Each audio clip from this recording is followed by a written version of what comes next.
ரொம்ப நாளைக்கு அப்புறம் இந்த அவகேடோ பிரெட் டோஸ்ட்டு பண்ணுறேன் நான். கிட்டத்தட்ட 6-7 மாதம் இருக்குது நான் இதை செஞ்சு. எனக்கு இந்த அவகேடோவில் 2 ரெசிபி தாங்க செய்ய தெரியும். ஒன்று இந்த பிரெட் டோஸ்ட்டில் ஃபில்லிங் மாதிரி வச்சு பண்ணுறது, இன்னொன்று அவகேடோ ஸ்மூதி. உங்களுக்கு வேறு ஏதாவது ரெசிபி தெரியும்னா கமெண்ட்டில் சொல்லுங்கள். இதில் அவகேடோ, எக்கு, சீஸு இதெல்லாம் போடுறதுனால காலையில் பிரேக்ஃபாஸ்ட்டுக்கு நல்ல ஒரு ஃபில்லிங்காக இருக்கும். இதில் அன்ஹெல்தின்னு சொல்கிறதுக்கு ஒன்றுமே இல்லைங்க. ப்ரெட்டுமே நான் மல்டிக்ரெயின் ஆட்டா ப்ரெட்டு தான் யூஸ் பண்ணியிருக்கேன். ஒரு வாட்டி நீங்களும் ட்ரை பண்ணி பாருங்கள், நல்ல டேஸ்ட்டாக இருக்கும். என்னோடய பொண்ணுக்கு இது ரொம்ப ரொம்ப ஃபேவரெட்டுங்க. உங்கள் குட்டீஸுக்கு செஞ்சு கொடுங்க, அவங்களும் ரொம்ப விரும்பி சாப்பிடுவாங்க. இது ரொம்ப குயிக்காகவும் செஞ்சு முடிச்சிடலாம். ஃபஸ்ட்டு எக்கு பாயில் பண்ணி தனியாக வச்சுக்கணுங்க. அப்புறம் அவகேடோவில் லெமனு, சால்ட்டு, பெப்பர் போட்டு நல்லா மிக்ஸ் பண்ணி வச்சுக்கணும்.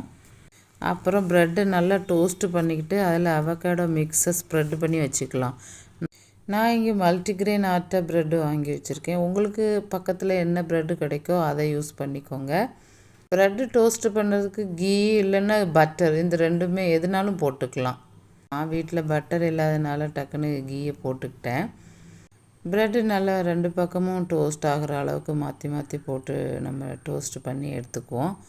இந்த அவகேடோ மேஷ் பண்ணி வச்சுருந்தோம்ல, நம்ம அதில் கொஞ்சம் பொடி பொடியாக நறுக்கின ஆனியன், தக்காளி, இதெல்லாம் கொஞ்சம் கொரியாண்டர், க்ரீன் சில்லி இதெல்லாம் போட்டுக்கிட்டு நம்ம இந்த ஒரு பிரிங்கிள்ஸ் மாதிரியான சிப்ஸ் எல்லாம் இருக்குது பார்த்தீங்களா, அதை எடுத்து நல்லா தொட்டு சாப்பிட்டுக்கலாம். செம்மையாக இருக்கும், அதுவுமே ரொம்ப நல்லாயிருக்கும்.